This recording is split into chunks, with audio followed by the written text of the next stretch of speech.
All right, welcome back. You're watching our special coverage of Labor Day.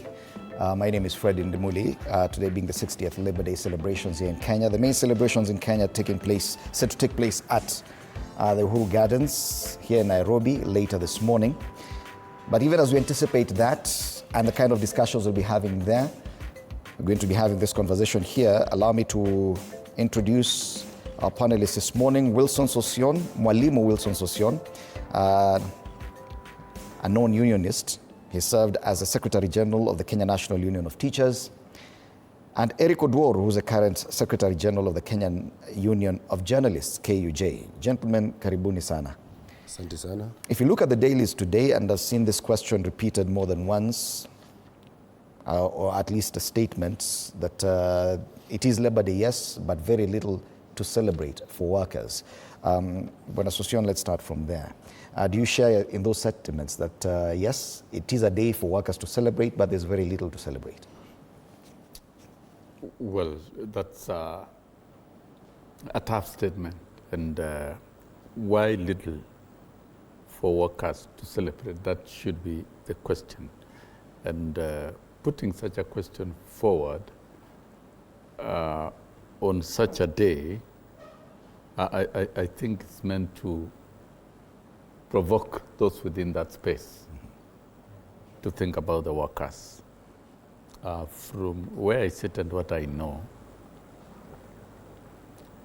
Labor Day is celebrated differently all over the world. In some parts, workers just demonstrate, raise their demands, present their petitions, because worker-employer relationship will always exist.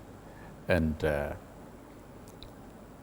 workers' rights and workers' interest it will always be there. And what we should be thinking as a country is, do we have the right labor relations operating above board within the country? Are the workers enjoying their political rights and freedom freely as they should across all the occupations? Mm-hmm. And of course, we have different types of unions, occupational unions, and we have reduced actually the representation in Kenya more or less to occupational unions. Even in teacher space, where there was a total general union representing all workers, has been decimated and reduced to levels of occupation unions. And this is a day for workers themselves to reflect and review on their solidarity culture and the level of their solidarity and how they can harness that solidarity to place their grievances before government so that they are addressed. I know what has been talked about is deductions on the pay slips. And we'll talk about deductions. It did not happen in the dark. It happened through provisions of laws that went through Parliament, and the reasons for all those deductions. Yes. And so technically, when pay slips are subjected to deductions over time, what are the unions and employers and governments supposed to do to compensate through the processes of CBS? So as long as we have strong unions in place that really consider the very interest of the workers at heart, and they agitate for the same, there will always be a balance between the trade unions and the employers. And what you just said is very key. Eric, when Association talks about it's a day to ensure that the solidarity among workers is actually respected or celebrated through unions that represent various occupational unions or even central organization of trade unions. But there is a concern that that space has been diluted over time, that the space of unionists, the space of the representation of workers has not been as consequential in as far as representing the needs of the workers in Kenya. Do you share in those sentiments that there are serious concerns when it comes to that? I don't think there should be any serious concerns as far as representation of workers is concerned. Because we have got very strong unions, like you are calling them occupational unions, but sometimes we call them sector-based unions. And if you've been around and reading news, you've seen different unions engaging employers in different sectors, signing collective bargaining agreements that give workers salary, pay rise, and other allowances. And I think sometimes where we get it wrong is that we did not look at how unions, labor movement is structured, because we look at the top where we've got central organization of trade unions, but we forget about what unions are doing. For example, where my brother association comes from, the teachers unions, we've got teachers union there that engage the government at that particular level. If you come to, for example, in the media, KUJ has engaged different employers in the media sector at different levels. And we've signed a number of collective bargaining agreements, and at the moment we're in the process of negotiating 4 collective bargaining agreements with 4 different employers. Last week I saw the doctors actually were able to sign an agreement with the Council of Governors and the national government that in the coming financial year we are going to see the doctors getting pay rise, the same with other health professionals with that sector. If you go to service sectors, I've seen other unions like Kenya Commercial Food and Allied Workers signing different collective bargaining agreements within that sector. So unions at that particular level, they are doing a very, very good job. At the central organization trade union level is a matter of advocacy and championing the workers' right and bringing together all the unions that are registered in this particular country. Central organization of trade union does not sign collective bargaining agreement. If you look at, for example, Francis Atwoli, who is the Secretary General of a central organization trade union, is a Secretary General of an affiliate, Kenya Plantains Workers Union, and at that particular level, he signs collective bargaining agreements for workers at that particular level. So at the level of GOtv is advocacy and championing the workers' right. But when it comes to the workers' welfare, it is a responsibility of different unions at different sectors. Okay. So at that particular level, these unions have done a great job.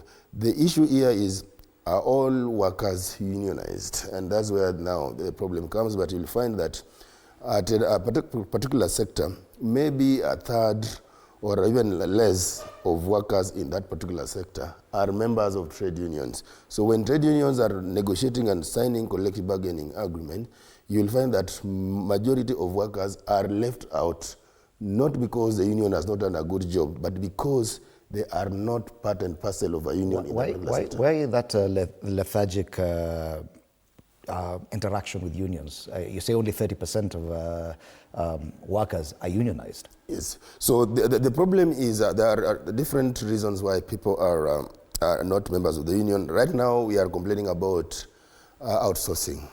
You'll find that in a particular sector, majority of workers are outsourced. So they do not actually belong or employees of that particular employer, but they are outsourced elsewhere. So it becomes very difficult for union to put them on board. Secondly, we also have got very, very rogue employers who do not want their employees to join the union because they fear that if the employees come together under a union, then they will be held responsible and they will be required to sign collective bargaining agreement that will guarantee fair labor practice. And also, you'll find that also contractual employees, you'll find that some employers also engaging in short-term contracts, whereby the employee for 3 months, renewable once or non-renewable. So by the time you are put into the union, you've left the company. So there are different ways that employers make it very difficult for employees to join the union. I know that there are so many employees who wish to be members of the union, but the circumstances and the environment at the workplace make it very difficult for them to come to be members of the union. And Bonasocion, probably, if at all, GOtv, the Central Organization of Trade Unions, is supposed to play the advocacy role in as far as unions and their work are concerned. Probably that's the space that union is supposed to fill. The fact that championing for the unionization of most workers in Kenya, including the casual workers. Do you feel that it has played its role properly? Well, I think it has, and trade unions in Kenya have done generally very well if we are to evaluate. And drawing from the Constitution, you look at the Constitution of Kenya 2010, Article 41, that makes trade union a fundamental human right, is within the Bill of Rights. The right to form a trade union, the right to join, the right to collective bargaining agreement, the right to fair labor practice, and also the right to go to join and go on strike. All these rights are granted within Article 41 of the Constitution, and give credit to unions. And as I stated it very clearly, I think we must make a clear distinction of what a labor center ought to do. Labor center deal with general issues, general policies of workers, and of course can lead what you call a general strike if it is necessary in terms of actions on cross-cutting issues that touches on workers. We've seen once in a while in South Africa, COSATU membership and affiliates coming out to protest on market issues, labor issues, once in a while and maybe for a day, and they go back to work. So work is cut out for a labor center as an incubation center of policies and issues and of struggling to codify the general rights of workers across to deal with cross-cutting issues. But individual unions, of course, will deal with unique issues within a given trade and within a specific employer. So I think generally, as a country, the unions have done generally fairly well. But now the question is, as we experience tremendous reforms in governance, escalation of many other issues, and including new emerging policies, the unions also adjusting to these particular challenges so that they live up to the expectations of the membership. I was looking at the analysis of unions within the continent through studies. For example, particularly in the education sector, the splinterism, the rate of splinterism within the education sector unions in Africa is so alarming. And this splinterism is being spearheaded by governments so that their collective power can be reduced. And studies have indicated that even within the continent, post-independence, unions within the education sector have faced severe splinterism. I was looking at a country like Benin with 25,000 teachers, but with 150 unions. And of course, when it comes to policy engagement with government, when it comes to engagement on labor issues concerning the labor rights of workers, because unions exist to deal with many issues beyond terms and conditions of service. Other aspects includes policies. It becomes a challenge. And Kenya, we are not excluded. We are still within the continent of Africa. So there is need for workers to continue striving to ensure that they preserve their solidarity, collective power, and that, of course, when he alludes that 30% of the workers are unionizable, then what is happening with the 70%? There is unionism. Unionization is a right for all workers, regardless of class. And that is why even in Kenya, we didn't have university lecturers unionized until 2003, when they agitated the first 40,000 shillings that was used to organize the university lecturers. And you remember, it was led by fellows like Dr. Kilemi Mwiria and very many others. People did not understand that why would university lecturers be unionizing. But now, WASU is one of the best unions that we have within the continent, representing workers in the higher education sector. And I think Kenya has come to terms that workers of all classes can be unionized. I was shocked the other day during the Uhuru administration when I was asked to allow head teachers to be removed from being unionized. Why? Because they were construed to be part of management. But I argued and I said, head teachers are actually basically the lead teachers in institutions, and they're not specifically uniquely management and part of management. And the definition of management in a school is a board of management. That tells you that workers remain constantly threatened by government and institutions who don't believe in the presence of strong unions. Then it raises the question of sustainability of these unions with the shrinking numbers or shrinking membership, whether government engineered or otherwise. It means if we're experiencing this kind of problems now, in the next few years, the work you do right now might be under serious threat. Yes, obviously also looking at the technological changes and what is going on in even different parts of the world, you will find that there are some countries where unions are struggling because of there are no workers, because of they have been replaced by the technology, but unions must survive. And that's why in other countries, it is now deliberate that the government finance the unions so that the unions are continue doing their job by the way of maybe levying taxes on some of the goods that are produced in the industries, because workers produce these goods in the industries, and therefore they come into agreement with the unions that maybe you lose 0.05% of this goods produced in this particular sector that goes to the union in that sector, so that the union in that sector can continue doing its job. Maybe in Kenya in future, maybe we'll start having such kind of conversation that how do we finance unions? Because again, like the way we finance political parties, if we are able to finance political parties, why not the unions? Because the unions are also working for the people. Because we are seeing the shrinking numbers because of the technology also, and also because of economic challenges that different sectors are facing.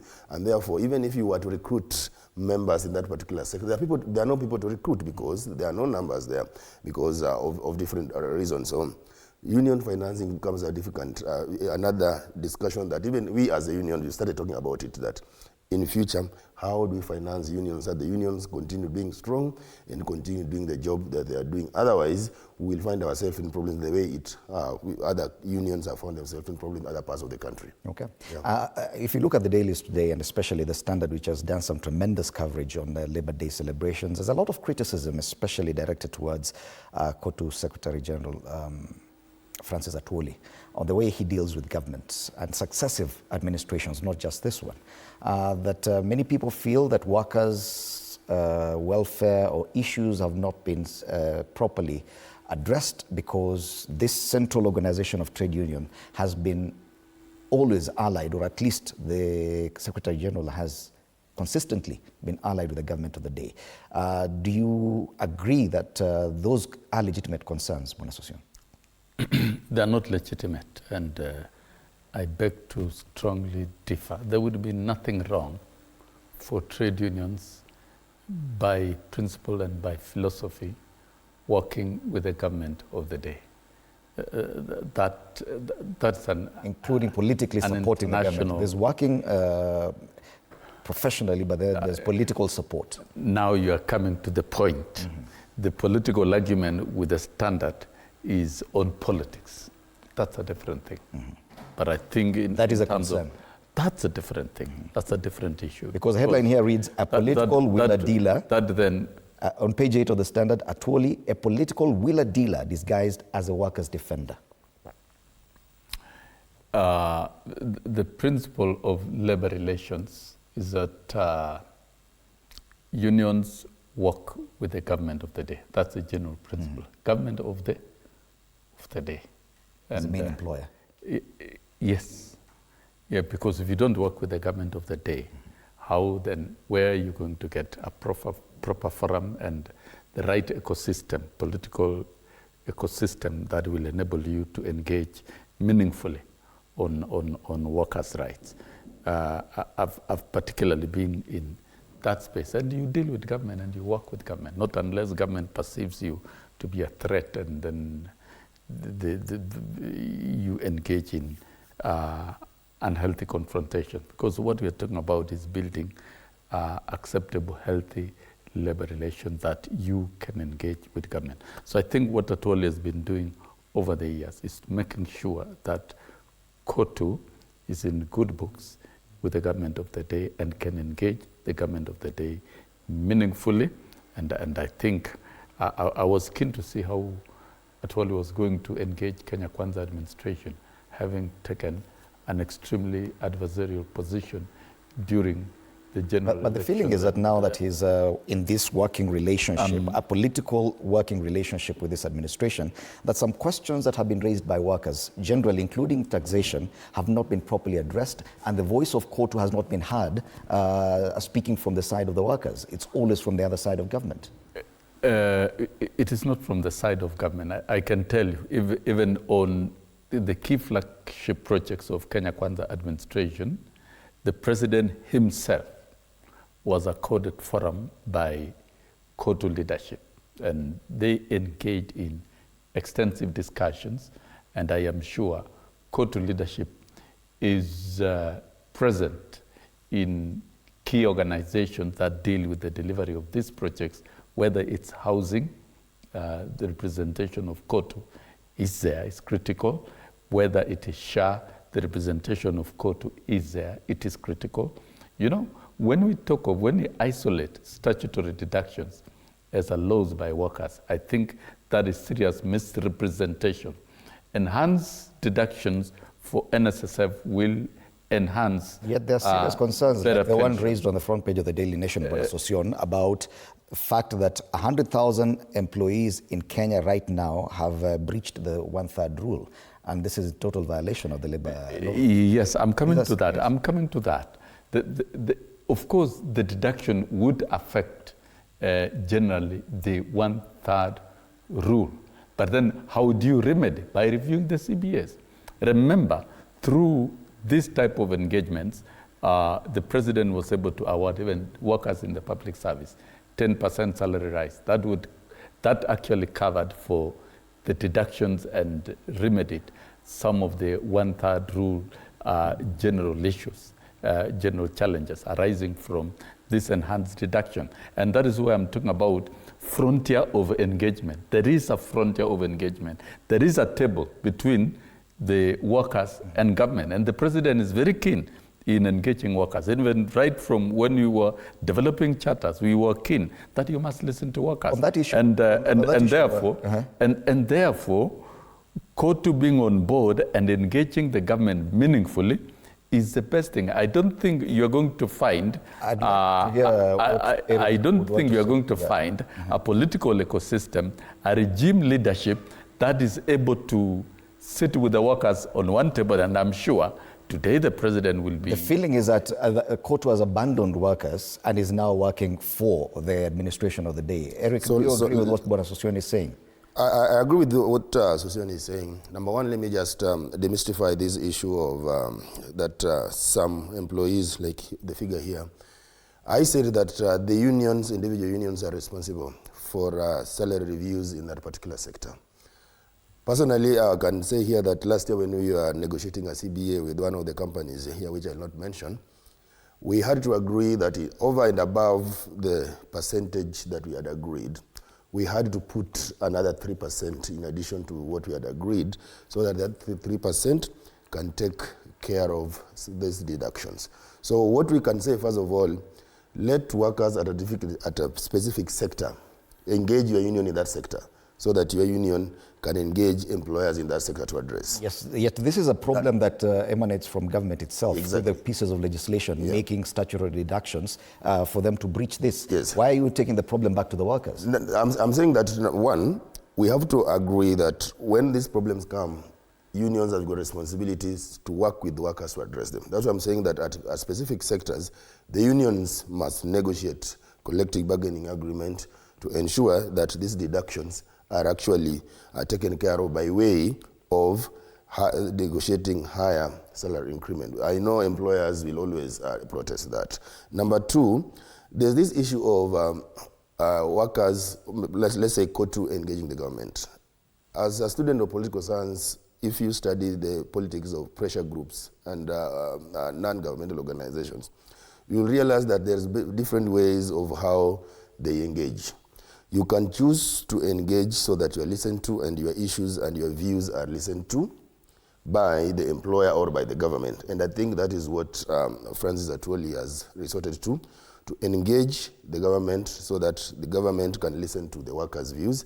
And that is why Brother Sossion is saying that if you go to SHA, KOTU has got 2 positions in SHA, through which they are able now to put their issues on the table so that workers' issues are addressed at that particular level. If you go to affordable housing levy, there is a board there that manages that levy. KOTU has got a position in that board. So it's through that board that KOTU's views are supposed to be listened to, so that if there's something that is not working, it's through that board that KOTU should be able to present its views. So on all these, even in NSSF, though I have no problem with NSSF the rates being raised, because this is still your money, you will not lose it. You'll need this money at your weakest point, because that is for pension. When you retire, you still get your money. At NSSF, KOTU has got 2 positions in NSSF, through which again, these positions, KOTU's views are supposed to be taken in consideration on any decision that is made on NSSF. So at that level, I said, that is how sometimes we engage. Then another way of engaging, sometimes you can decide to be violent and just to be rebellious when you want to engage the government and the employers. So you can choose to take that particular route or diplomacy. But in this case, KOTU has chosen to sit down with the government and engage. But again, if things are not working, nothing stops us as workers telling Francis that nothing is working. We have to look for a different way of engaging the government, and that's reason why you'll maybe tomorrow or the other day you'll find us on the street. So you find us on the street opposing what the government is doing, or we find us in the court, and it's another way, because I know there are other unions that went to court to oppose the affordable housing levy. So these are the different ways of how we engage. So if this engagement that Francis has resorted to with the government is not working, nothing stops us in the future to say that this engagement is not bringing any fruits, and therefore let us resort maybe to going to streets or going to court. All right. Let's flip the coin, look at the position of government as the major employer in Kenya and the challenges that come with that. With the statutory deductions that we've just been talking about, it creates a problem for private employers who are now required to match the same deductions, which basically makes the cost of employment a bit higher, leading to some companies letting go of their workers. Now, this is shrinking the space for workers in Kenya. Yet we are seeing the administration of the state and its wage bill, public sector wage bill, ballooning every year. This year it's ballooned by about 5 billion shillings. Is that sustainable, really? I thought the process should, the government should facilitate private sector to thrive so that more of the employment is taken over by the private sector. I think Kenya has done very well to open investment to the private sector. And Kenya is a very good destination for investment because of the highly skilled workforce that is available. And what we have noted, those of us who have been in the employment space, is that the investors could even be exploiting the very workers that they are using to do their business. And if we don't watch out, the private investors would like to be making astronomical huge profits and to the detriment of government and to the detriment of workers.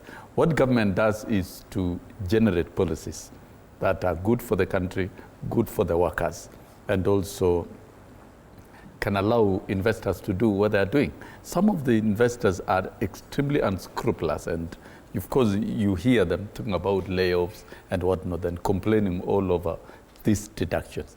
Matching payments, for example, is a principle of the employer-employee.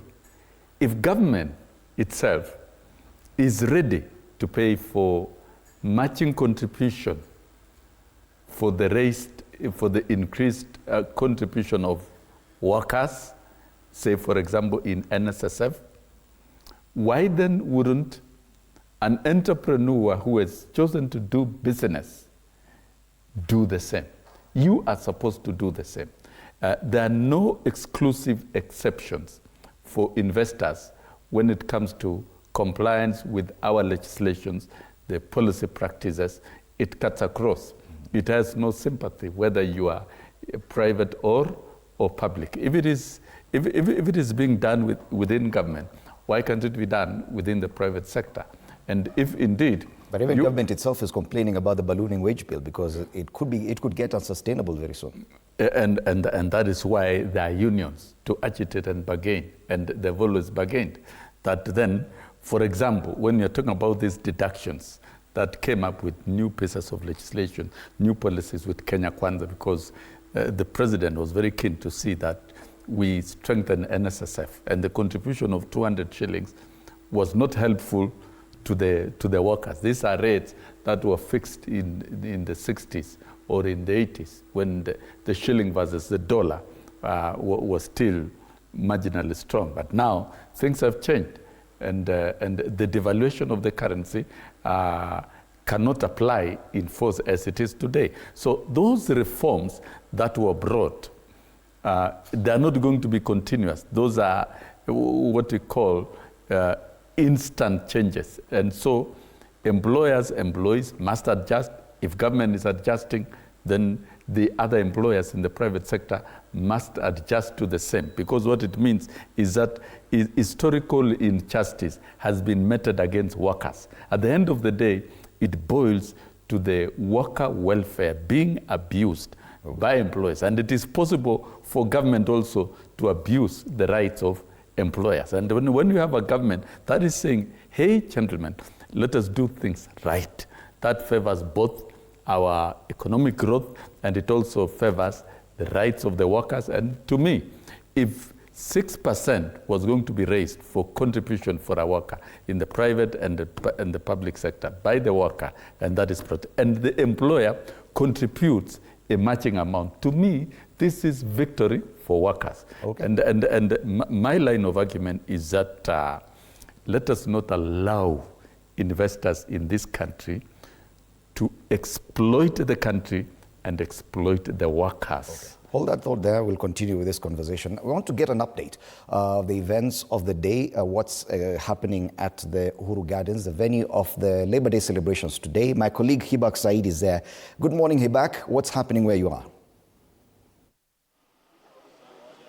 Good morning, Indimuli. We are coming to you live from Uhuru Gardens. As you've just said, I was following on the conversation, and here on ground we have been asking some of the workers' unions and their representatives what are some of the things that they will be expecting from the COTU Secretary General Francis Atwoli.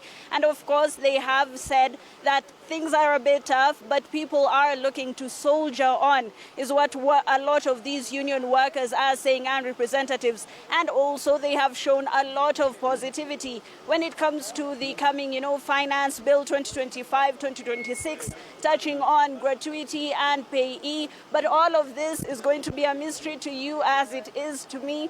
We are going to be touching base on some of the things that have been, said in the studio and some of the things that will be said here. And unless you have any other question, of course, Indimuli, we will be giving it back to you.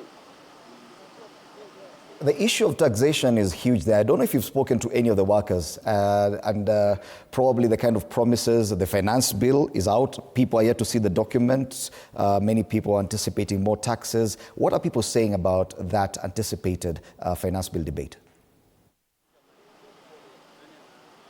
Well, of course, there have been some, inhibitions. Some of the workers who are here and some of the, union representatives have had some inhibitions, but they're very happy that there will be no more taxation. Of course, the matter of gratuity has come up once when they were talking about it, and payee, of course. One of the things that they have talked about a lot in Dimuli is the deductions. Some of these deductions they feel are unfair. Some of of these deductions they feel are very unnecessary when it comes to the NSSF going from 200 shillings to, a percentage of the salary. But these are the things that they're going to be seeing in the coming finance bill, and these are things that are not even, clear to us in Dimuli. Hibak Said there at the Uhuru Gardens, the venue of this year's Labor Day celebrations. We'll be coming back to you, Hibak, for more updates as the morning progresses. Back to the discussion in studio, Eric, on this issue of the business environment. Yeah. It is a reality that businesses are shutting down, businesses are laying off people, even in media. It's true. And they blame this ballooning burden of the wages for this.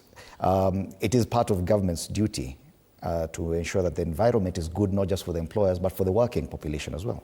Of course, that's the cardinal responsibility of the government is ensuring that we've got a very good environment that businesses will thrive. And if businesses are thriving and the production increases, they also absorb more. They don't lay off. But if they feel that they are choked and they cannot able to operate, it means that the first decision they usually make is to lay off workers, because they say that they can no longer sustain the wage bill. So obviously, some of these deductions actually they make the cost of doing business go up, and they are not supposed to be there. For instance, personally, where I sit in my union and my members, we do not support the housing development levy because it doesn't make sense to us as much as it makes sense to maybe to government and other workers and other unions. But for us, as Kenya Union of Journalists, this levy doesn't make sense to us. But if you look at NSSF is good. As much as people will feel the pain right now, but when you retire, you will benefit and you'll get some amount of money that will help you to sustain your life during that particular age. It's not a bad deduction, NSSF, because at that time also, the employer is also matching what you are being deducted and what is being put in your account at NSSF. So NSSF deduction is not bad at all, because this is your money, you will get it at the time you need it. But housing development levy for us, we don't think so. If you look at SHA is a very good idea, but the problem is implementation. Because if you look at what they are promising and what you go to the hospital and you get, that is where now the problem is. But if you look at the whole concept, the concept is good, but how is it implemented? Implementation becomes the problem. That's why I said that if you look at all these organizations like SHA, GOtv sits in the board of SHA. And through that, we have had a meeting as general secretaries of unions that are affiliated to GOtv with Francis.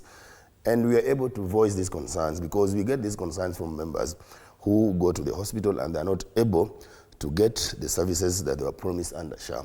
And he said that, okay, fine, if these are the concerns that are coming from workers, I'm going to present these concerns to the board of SHA so that we're able to see what can be done. And he came back and gave us feedback that they've realized the problem is the system. And they said that the system has now to be owned and procured by SHA and installed within SHA, so that they are able to monitor how it's going to do. So that's a very good feedback on how these things are supposed to happen. So as much as some of these things are there, they're not working, but as workers, we already presented our concerns and proposals of how they can be made better. So as far as these things are concerned, they are really affecting the business environment. And this is the feedback that we also give back through GOtv, so that when they are engaging in those different boards, they're able to say that this is what workers are saying and this is what unions are saying, because when there is redundancy being declared in a particular sector, the unions will be notified, and we have this figure. So that's when you go back and say this is what's happening. But like I said, that if time will come when the unions will feel that this is now not bearable anymore, then the union will come out, because we've seen even the unions breaking from the common stand that has been taken by unions. If the concerns are affecting particular sector, nothing stops the unions from those particular sectors to break ranks with what other unions are doing. Right. Yeah. Last year, around this time, I think April or May, there was a wage bill conference, a public sector wage bill conference at the Bomas of Kenya, where the president expressed concern about the ballooning public sector wage bill. Yet, right now, we see that by January this year, and this is according to the Treasury CS, the wage bill, the government's wage bill had increased in just 2 months by about 5 billion shillings, from 75 billion in December 2024 to 80 billion in January 2025. According to the fiscal environment we're operating in, this could prove unsustainable in a while. Don't you think that probably the government, turning the government into a huge employment bureau, sort of, could be detrimental to the Kenyan worker? And it will be. The government cannot run away from being the lead employer and actually the huge employer. In economies that have industrialized, of course the private sector does lead because it will have a huge number of workers. We are not an industrialized economy, and we are struggling to be a middle-income country. Our GDP is growing tremendously, and therefore reciprocal to the growth of the GDP is a growth in the employment sector also, in terms of numbers of workers, in terms of what they are doing, and in terms of the services they are rendering to government. The growth in the government it is common knowledge that President William Ruto has employed additional 76,000 teachers, those and under permanent and pensionable terms, and those that means is going to attract a huge, significant spending on the payroll. The question is, do we need these teachers? Yes. Why? There's a huge number of children in the classrooms in our public schools, and the government is committed to ensuring that the quality of delivery of education within the public institutions and public service is delivered. So it is a must-spend situation, and therefore these must-spend circumstances will always force government to put money on the payroll, and therefore we'll have expenditures shooting. The president himself has expressed concern about the sustainability of the same. Yes, that concern has been expressed for mines to be applied, so that then when you're employing, you employ in sectors where it is mandatory. And of course, you must employ the security officers, you must employ teachers for our schools, you must employ medical personnel for our medical institutions. That's a fact for sure. And the president giving a warning is for purposes of management. But that does not mean government is going to stop from continuing with those employment. And as a country, we must manage our economy. If you look at the new finance bill, for example, there are no new taxes. We are yet to see the full document. These are just there are no new snippets taxes. from... No, they are not snippets, and there are no new taxes introduced. There's massive spending cuts. There is crackdown on tax cheats. There's worker and private sector relief, there's digital economy boost, there are legal and administrative reforms, strategic aviation incentives. There are so many. This is no longer a secret. If you've not gotten we'll have to wait for the real you as a media, in fact, you should be having them at your fingertips. So these are some of the economic intervention measures that government is responding to the feelings of Kenyans, while at the same time, we are trying to ensure that, the government is trying to ensure that the economy grows exponentially at the rate that it is required, that the investors don't shy away from investing. They must also understand our legal and policy regimes and obligations of new policies, deductions and whatnot, and we still continue working in an environment where private businesses can coexist with the policies, taxation, tax regimes, and workers also, and Kenyans who are in their numbers, particularly Kenya being a destination, a very good destination for investors because of highly skilled workforce. It is an area that needs to be looked at. So what we are talking about here is that to ensure that when the government felt it could not sustain such a big workforce, they sought to shed off quite huge numbers. Right now, we're just seeing the government absorbing more and more. Do you see a risk there, Eric, that the government may soon be unable to sustain this? I think if you are referring to what happened in 1990s during the structural advancement programs, actually, we are now paying the price for that because we reached a point where we found ourselves as a country with an aging public service. Majority of civil servants were people who are actually approaching 60s.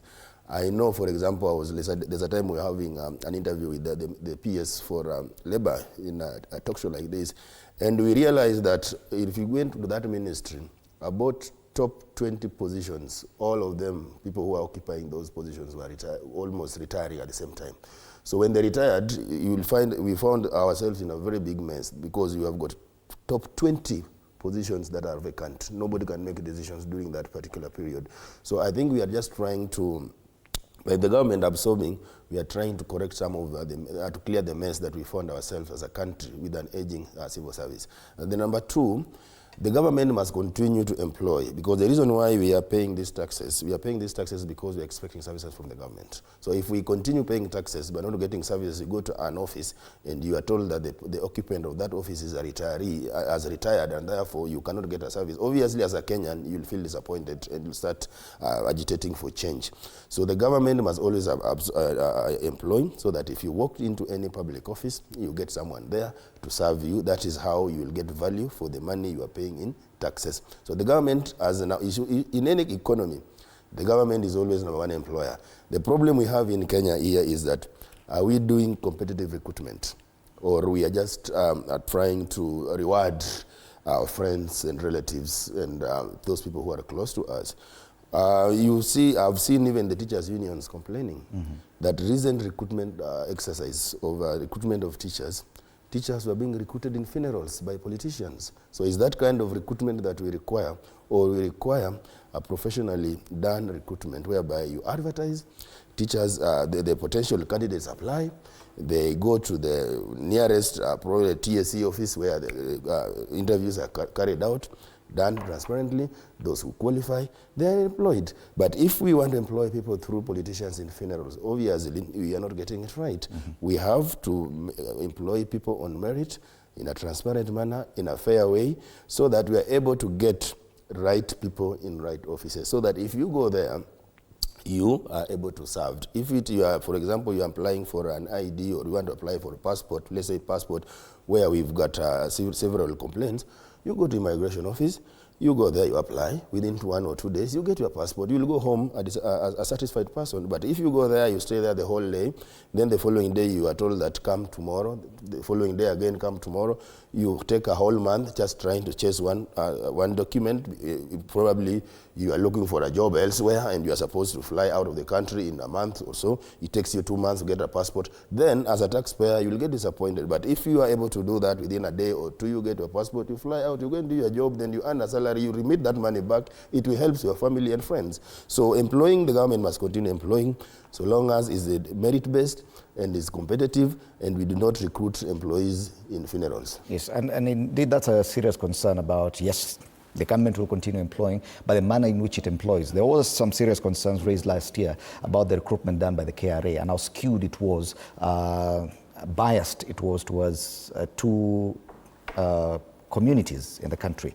Now the issue of the ones we've just been talking about here.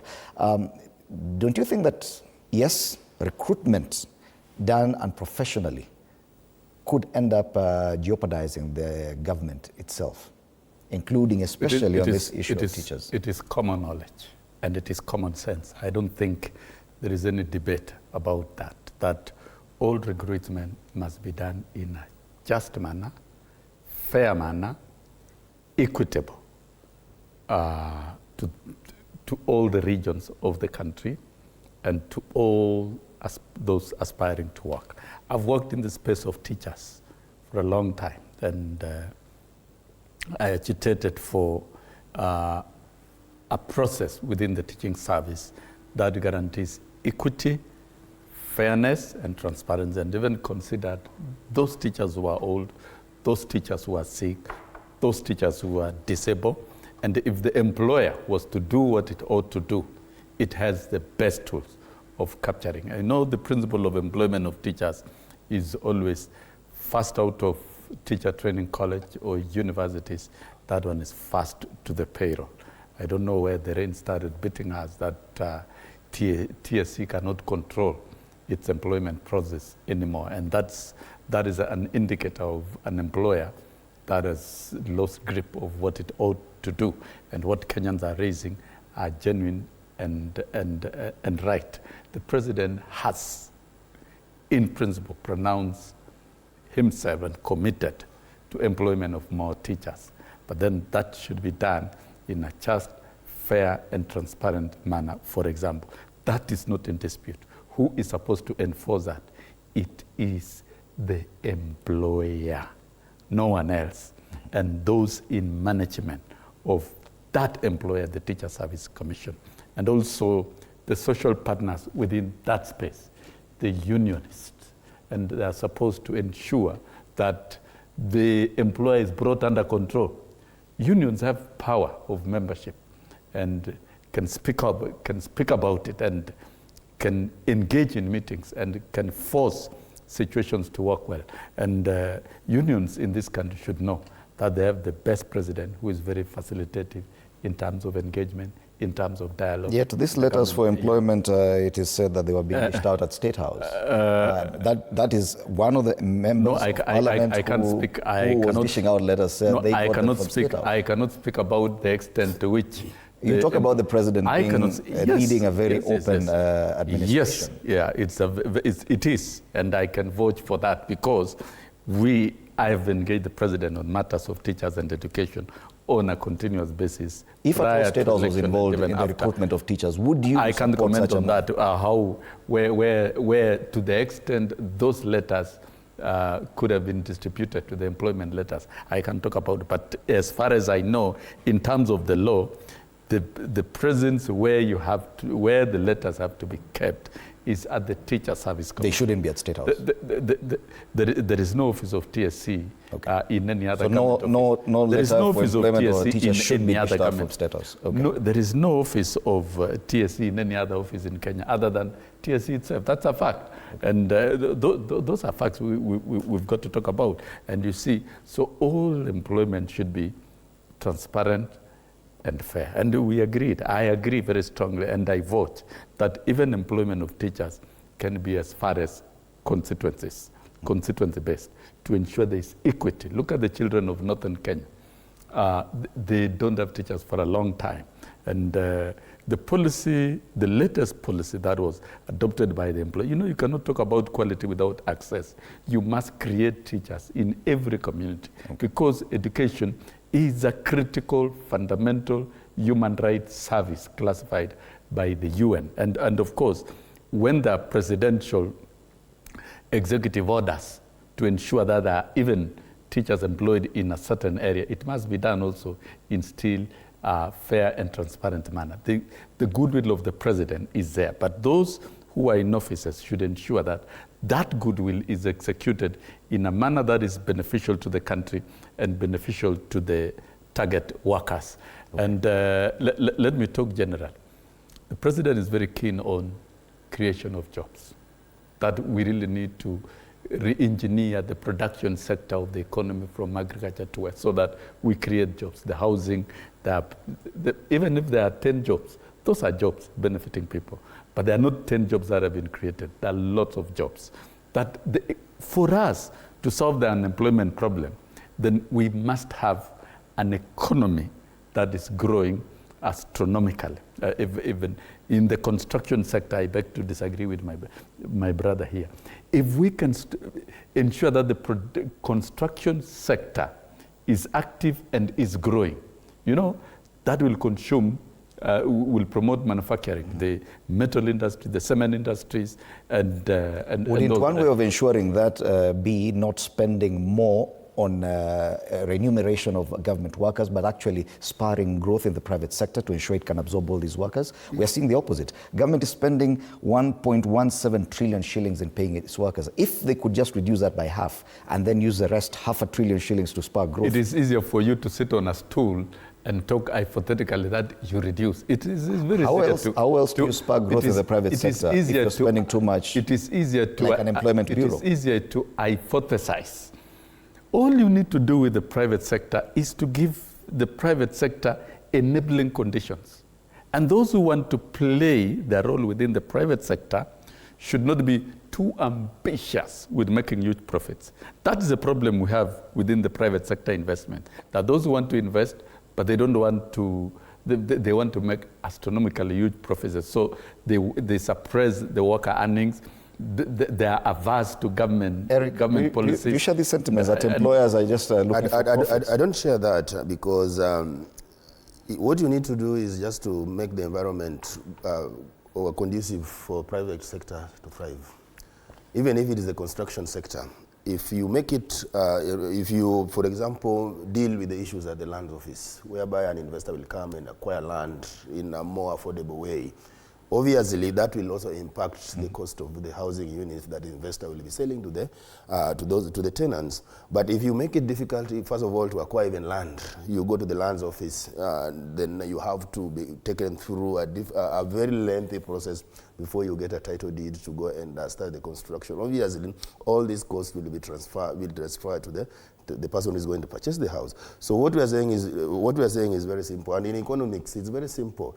Just make the environment conducive. The private sector, there are people who want to come and invest. They'll come and invest. If the process is not as lengthy and or not costly, deal with the corruption. So make sure that I'm able to get a title deed without parting with some billions of shillings. If I'm supposed to get some approvals from NEM, I'm supposed to get some approval from National Construction Authority, I'm able to get those approvals with zero cost. Obviously, when you do a project, the cost will drastically reduce. But if you make it difficult even for this, you have to do multiple approvals. Obviously, it will inflate the cost of the housing units are going to construct. So what will happen?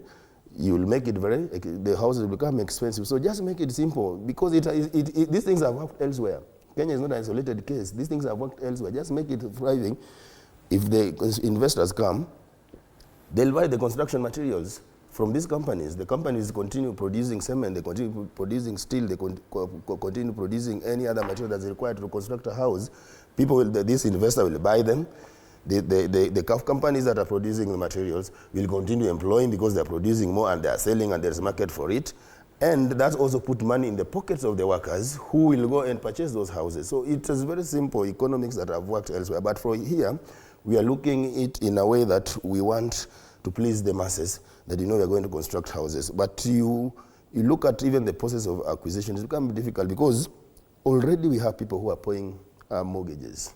People who are paying loans, circle loans, because of the houses already acquired. Now you are adding an extra burden to this person that's already paying mortgages and has a house, and you are being told that you must help us build a house. So if the government believes that that is the way to go, but it's not supposed to raid the workers' pocket to go and construct those houses, just make the environment conducive for investors to come in, put up houses, and have people go and pay for those houses in a way that is not expensive. But if we make it difficult for investors to come, obviously that is how you want to argue that now it's the government that wants to go and invest. There's also the issue of double taxation, where some of these levies and statutory deductions are not tax deductible. The government had promised to change that. In the snippets that you're reading there of the proposed finance bill, there was no such highlight. Fred, even before he comes in, I find it funny and unprecedented that a finance bill was presented in Parliament, and up to date, nobody has a copy. You and myself are senior journalists in this country, we work in Parliament, and we know that immediately a document is tabled in Parliament, it becomes property of Parliament, and it becomes a public document, which means that journalists should be able to get that document immediately is tabled. And we've seen that either there is something that somebody is trying to conceal so that the public doesn't know what is in that finance bill, or somebody slept on the job in terms of government communication or Parliament team that is in charge of communication, so that when this document is tabled, the journalists get it. If journalists are not able to get it, it means that they're either something that we are not being told it is in that finance bill, or the government and parliamentary communication systems have collapsed. All right. If at all we had that document, we would know if that snippet had been included. I know what you're looking at, and I've seen the snippets there. It does not include this one would be major for workers. If at all, the housing levy and probably any other deduction is made tax deductible. It's deducted from the net, not the gross. That would be huge. If at all that was going to happen, and this was announced by Treasury, it would be among the highlights there. There are things that obviously the finance bill is not going to alter. The provisions of deductions as as it is, particularly for certain statutory deductions. So let us not have exaggerated expectations, and I don't think that is a document that is a secret document. It is not. It has been tabled in the cabinet, and I'm sure it has also been tabled in the National Assembly, so then it will be public document, and I don't think there is anything mischievous about it. And I've taken you the general snippets, and I think it's your responsibility now as a media. Go get it, dissect it. If there is anything foul in it, you can flag it out for the public to see. And I think we are just being suspicious. This culture of suspicion and mistrust, even when we are doing things right, is not good for the development of our country. We must be open as a country. And when we talk of investors, like even, for example, affordable housing, you know, what government is doing is to take the country to a corridor and a highway where Kenyans can access housing affordably going into the future. What does that mean? It spells doom in the real estate investors who have been making huge astronomical profits without competition. And what is very clear is that when government successfully delivers housing, then the real estate beneficiaries, the cartels who have been enjoying, will begin losing in business. That is a negative fight back that we are getting. And if this sustainable process, and I don't see any government going into the future that is going to shy away from delivering affordable houses across all constituencies. The moment this one is delivered, then it's going to bring down the cost of rents, the cost of many things, affordability. It will come down across the country. And those who have been enjoying total monopoly will have a competitor in the name of government. Even in the health sector, the way SHA has been calibrated to deliver, it is going to disadvantage cartels and thieves who have been enjoying monopoly of profits within that space. Allow me to catch while at the same time ensuring that there is delivery. Let's take a short break, Bwana Sosion. I'll come back to you directly after the break. You're watching special coverage of the Labor Day celebrations 2025.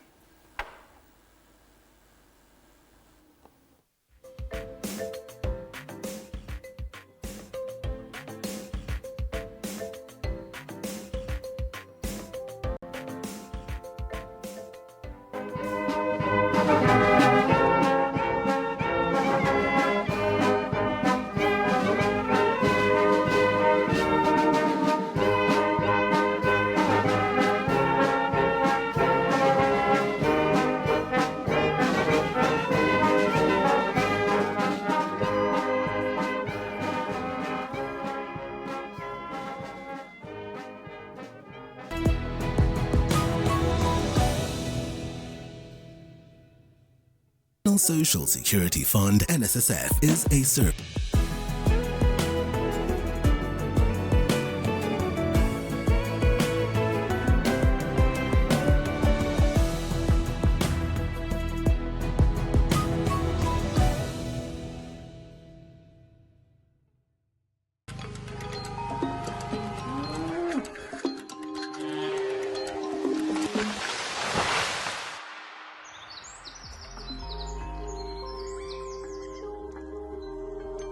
Our world is changing every day, and so should we, for the better. Each week, we tackle the big why, the question that should be on everyone's minds. Why isn't this fixed yet?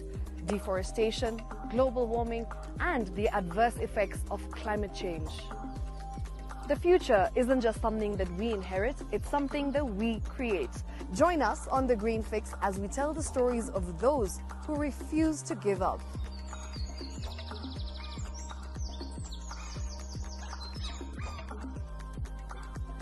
When it comes to fixing the planet, there is no time to waste. Join me, Shiksha Arora, on Thursdays at 9 p.m. on The Green Fix as we look into the big why, you and I.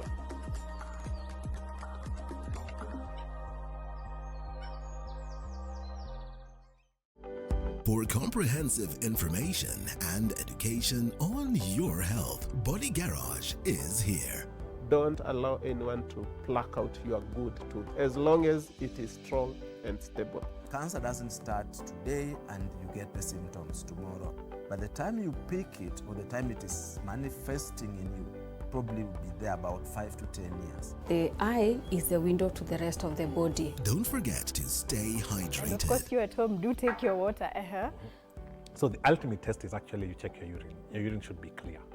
Clear like the water? Yes. Should be able to see the other side of the urine. If your urine is colored or has changed color, you cannot see the other side, then you have not taken enough water. Don't forget regular health checkups. Early detection saves lives. I want the message be, we can prevent cervical cancer. We prevent cervical cancer in several ways. You have young girls and even somebody who's above that age, you can pay at least every 3 years. Somebody should have a pap smear done. If you are 40, 45, 50, going upwards, once a year, please go see a doctor. Yeah, it's just for normal routine maintenance.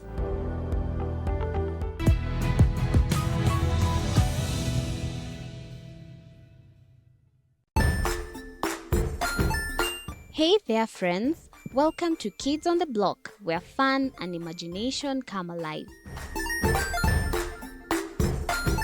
We dive into magical world filled with exciting adventures and awesome friends. What position were you in? I was number 2. What position were you? Number 1.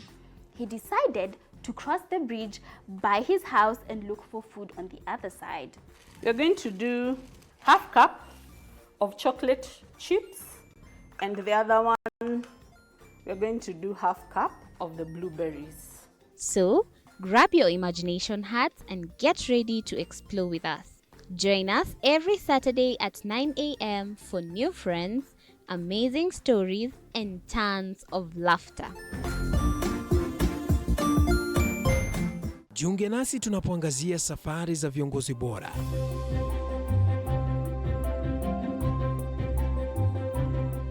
Kutoka kwa ushindi mkubwa hadi masomo magumu. Wakati wetu kwamba wasichana si wa kusoma, ni wa kuolewa, ng'ombe ipatikane, wazazi wakuwa watajiri. Tunashughulikia yote. I wish I were a better investor. My parents taught me how to look for things for myself.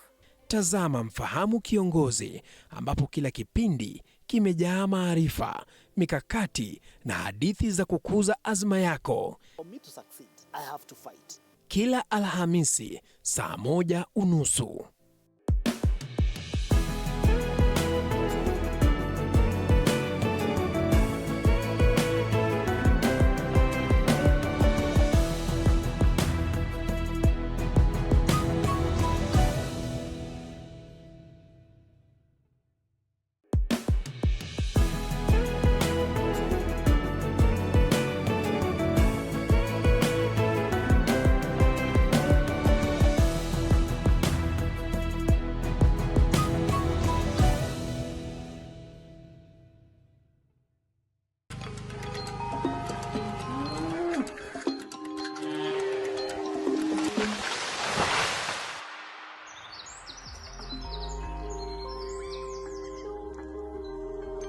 Our world is changing every day, and so should we, for the better. Each week, we tackle the big why, the question that should be on everyone's minds. Why isn't this fixed yet? Deforestation, global warming, and the adverse effects of climate change. The future isn't just something that we inherit, it's something that we create. Join us on The Green Fix.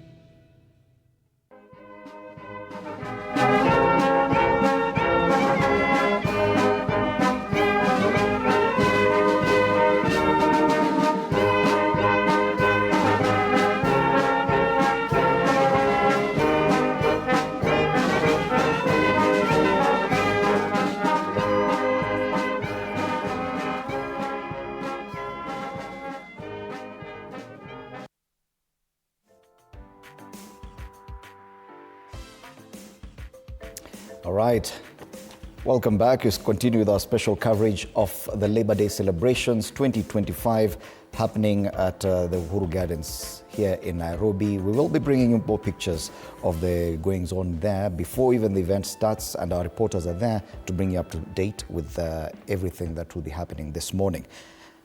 Those are live pictures there from the Uhuru Gardens with preparations and the familiar purple color of the Central Organization of Trade Unions. Ukiona hiyo rangi unajua Francis Atwoli ako karibu.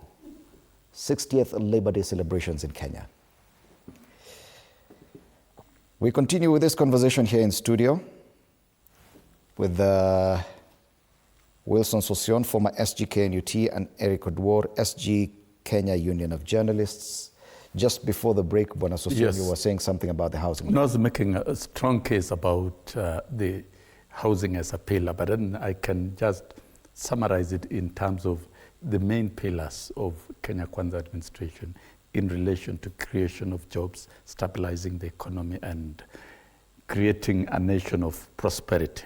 Housing has attracted resistance basically from those who have monopolized that industry for a long time. Government is coming in as a serious competitor, and it is not government per se, it is the people of Kenya, and they voted on 9th of August. That then the country will be witnessing tremendous activities in the housing, in the construction industry to deliver housing. And that is going to create jobs and star production, the materials used, and of course the labor required, both skilled and unskilled. It's going to be an ongoing activity into perpetuity, into the future. And therefore, construction industry will continue thriving in the country, and it will have significant effect in the economy and in the growth of the GDP. The cartels will fight back.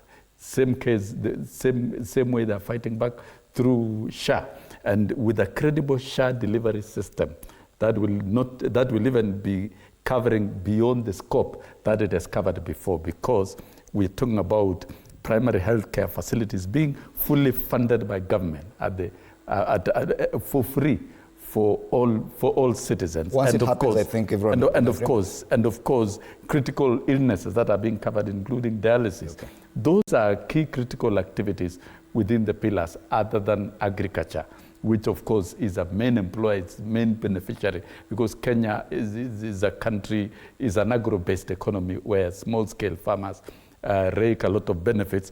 And coupled with all that is that Kenya is headed to play a central role in the digital economy, because we are becoming a digital economy and moving into the fourth industrial revolution. There are a lot of investment in that area. So this Labor Day, when you look at the flagships of Kenya Kwanza, the bottom-up economic transformation agenda, it speaks to a prosperous economy and an economy that creates jobs and that promotes quality of living for citizens and remove money and businesses from being controlled from a few to open critical services to the rest of the people. And I think if there is an agenda that labor workers, those who believe in social equality, social economic equality, like myself, him, and the rest, this is the agenda to strengthen. And to build a strong relations with the government, so that we can influence the outcome the way it. Eric, go ahead. I believe that probably we need to get another definition of cartels, because I think it is a term that is seriously being misused here. Because if workers are saying that we don't believe in this affordable housing program, I think workers also got a right, because I don't think that anybody has got a monopoly of ideas of how things are supposed to happen. And if workers are saying that I already have a mortgage that I'm paying, I already have a house, I don't want to go and live in those particular houses, I prefer to live elsewhere. Allow them, because we are in a capitalist society. We are not in a socialist society. We're in a capitalist society whereby the power, whatever I can afford is what I go for. But here you are being told that because the government has got a project for a political reason, you are being told that you must buy, you must buy that idea, even if you don't believe it in it. So that's what I said, let be a capitalist society whereby you allow investors to come and invest. Those who want to buy houses from those investors, they are not being forced to go and buy houses from private sector, because these people have always been there, so that we do not label anybody who have got a different opinion a cartel. So that's what I wanted to say. Okay. All right, I want us to move on to another concern, and it's a serious concern. It was on the front page of the Daily Nation yesterday, and this is the way this administration is handling the export of labor. Serious concerns have been raised about the treatment and the welfare of workers who come from Kenya, and the government takes them to elsewhere. I know they are not covered under the unions here, but it is a concern for the Kenyan worker as well, where we see even the labor CS dealing directly or in recruitment of possible workers for export. Do you think that there's a better way to handle the issue of export of labor? Labor migration is now a common phenomenon world over. And labor migration laws, policies, procedures is a big concern of the ILO. And I'm sure labor migration has always occupied the center stage of debates at the ILO, particularly to codify the rights of persons involved. Because if we don't watch out, we will end up promoting modern day slavery, that the workers who are trafficked out of the country are done, are abused and subjected to servitude conditions and slavery. That has been a big concern. So many countries, many citizens have become victims of modern day slavery rather than labor migration. And you see, the unfortunate bit is that the weak systems in countries, in source countries for labor, is what contributes to all this. A country like Philippines, for example, when I visited Saudi Arabia, it has over 250 labor officers in Saudi Arabia to protect their citizens and to intervene where necessary. So for me, I still insist, and as I insisted earlier on, I visited when I was a member of Labour Committee in the 12th Parliament, Saudi Arabia, to look at our girls. And what you see is very, very, very inhuman.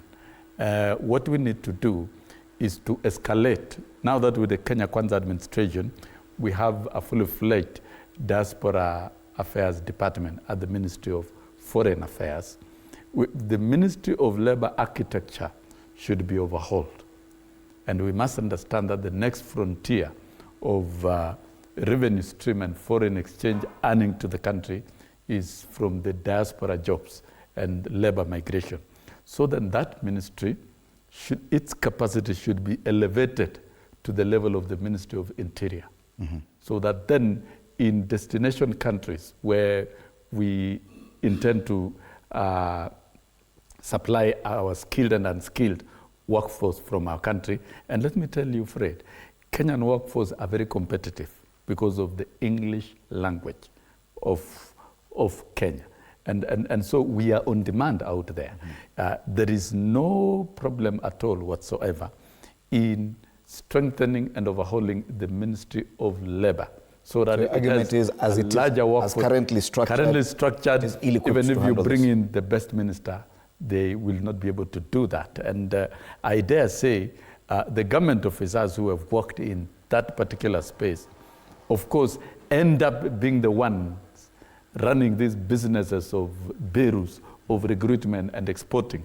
So there are a lot of illicit businesses that people engage in. Shouldn't the government have foreseen this kind of problem? So I think did they start a program that they were ill prepared to see through? I think it's not about being ill prepared. I think they were not just informed. They didn't know what they were doing. And like Sosion has said, we were at Sosion in Saudi Arabia. In addition to that, I've been to other countries, Qatar, UAE, I've been to Oman, Jordan. And I looked at what the CS was doing, and I knew it was going to fail, because the problem is one, like what Sosion has said, we must look at our bilateral labor migration agreements. We begin from there. That's where the problem is. We need to look at the bilateral labor migration agreements and what are contained therein, because, like he says, if you look at the countries like Philippines, what he's saying, when they are exporting labor, for example, let's speak Saudi Arabia. When they are exporting labor to Saudi Arabia, they already know that this is the number of employees that we are transporting to Saudi Arabia, and these are their qualifications. And that happens at the source country, what we call source country in Philippines, whereby they know that we are going to maybe to export 20,000 chefs, and they are going to work as professional chefs. So that is contained in bilateral labor migration agreement that they have. When they go there, with the labor officers on the ground, they know that we are expecting 20 professional chefs from our country, and they are coming and they are going to work for these employers. So it's easy for them even to trace these employees where they are working and the employer they are working for. What happens in Kenya? In Kenya, the problem is at the recruitment. Actually, the problem is not out there. The problem is here. The problem is the recruitment agencies. You go to the village, you pick someone who has completed, for example, Form 4. You come, you don't even train the person. You export the person, for example, to Saudi Arabia. This person lands in Saudi Arabia, totally green. And now compounded with the problems that we have, there are no labor officers on the ground. This person actually is on his or her own, and nobody to protect them. So if we are able to do a labor migration agreement, it means that in that agreement, we should be able to know that how many people are we exporting, and what jobs are they going to do, and who is the employer. So that if there's a problem, like we've had problems of death and mistreatment, we already know that this is the employer. And if you go to those countries, it's known very well, by the way, you can't just employ somebody. You have to request, and the person is brought, and you have to request the specific labor skills you are looking for. And you're saying that the Ministry of Labor in Kenya is misinformed on this? They don't know, they don't understand. Yet the president himself has come out to talk about labor migration. He's promised jobs to Germany, to Canada. Did it happen? Are we saying even the president is misinformed? I don't know. I don't advise the president. I don't know. I don't advise the president. But if you look at these things the way they are done and the end result, because you can only assess an issue using the end results. So we are looking at the end results. When the CS was busy recruiting Kenyans to export them to these countries to do the jobs, now look at the end result. The end results, it was a scam. And of course, if you look at the way it was done from some of us who understand how these things are done, obviously you'll know that it was a failure. For example, if you want to export labor, obviously you must do what is called a pre-departure training. So even if he's a driver, obviously you must train this. Of course you are a professional driver, but you are going to drive in a foreign countries. You have to understand what are the rules, some of our people found themselves in problem because not just understanding basic rules in those countries, which we need to address at the pre-departure training. Okay, Bwana Sosion, the president has been among the biggest advocates of this labor migration. He's promised Kenyan youth jobs. He told them that he has actually secured deals with Germany for employment there. We are yet to see the success of that. Whatever is happening at the labor ministry is with his knowledge. Bwana Eric says that could be that the government structures are a bit misinformed about how the system works. You've been to Saudi Arabia and these other places. Do you think that this administration is totally misinformed about labor? No, the administration is not misinformed, it's rightly informed, it's taking the correct action, and what the president is doing as a president is to open new grounds for new destinations for labor migration, which any president is supposed to do. But rightly, as is stated, the problem is not at the destinations, the problem is with the country. And for me, I've faulted the architecture of the Ministry of Labor. The Ministry of Labor has been seen as one of those peripheral ministries that is given least attention by previous regimes and governments.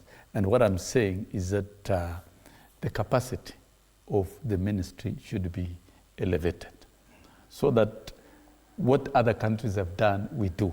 Why is it that Philippines has got 250 government officers in Saudi Arabia? Filipino government is able to pay those 250 workers using the proceeds from the workers alone from Saudi Arabia. It is a principle of investment.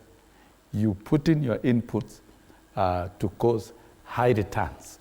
So this is a new frontier. You can see many countries like Uganda. The remittances from the diaspora has outstripped the foreign exchange earning from her own exports. And Kenya as a country, we can monopolize the service industry in many destinations across the world.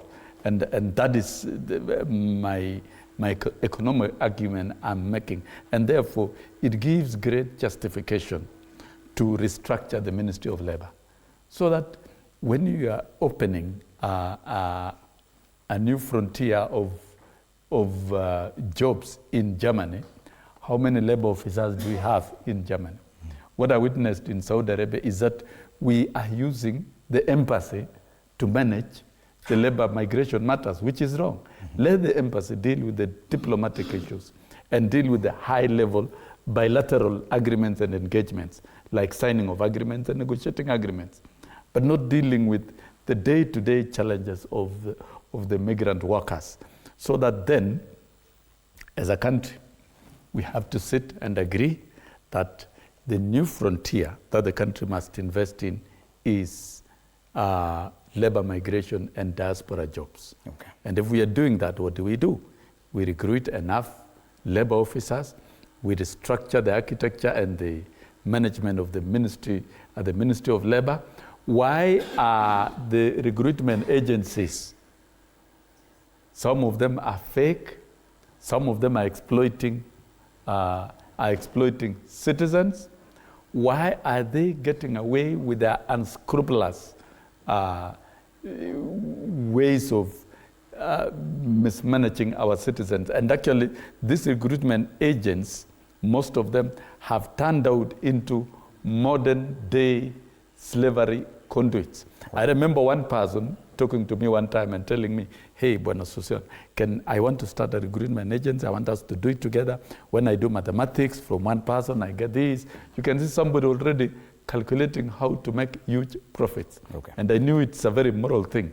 For anybody to do it, it must be done by agencies that are properly controlled, and they can account for every Kenyan, and they can take responsibility, even including healthcare, return ticket, and all the privileges and rights, because we must protect our own citizens right from home. I would like to give each one of you 2 minutes for your parting shot. Back to the question we started with.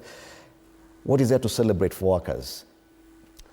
I believe that as a country, we must love our country. We have to know that, yes, we have challenges, but we must fight for the right of workers. And as union leaders, we'll continue fighting for the rights of workers. And we call upon the support of everybody. If you're not a member of any union, look for a union in your sector and become a member so that we can collectively advocate for the rights of workers. Because, as I said, you'll find that only 30% of workforce is carrying the weight in the entire labor workforce. If we are able to have everybody on board, then we should be able to advocate for our rights.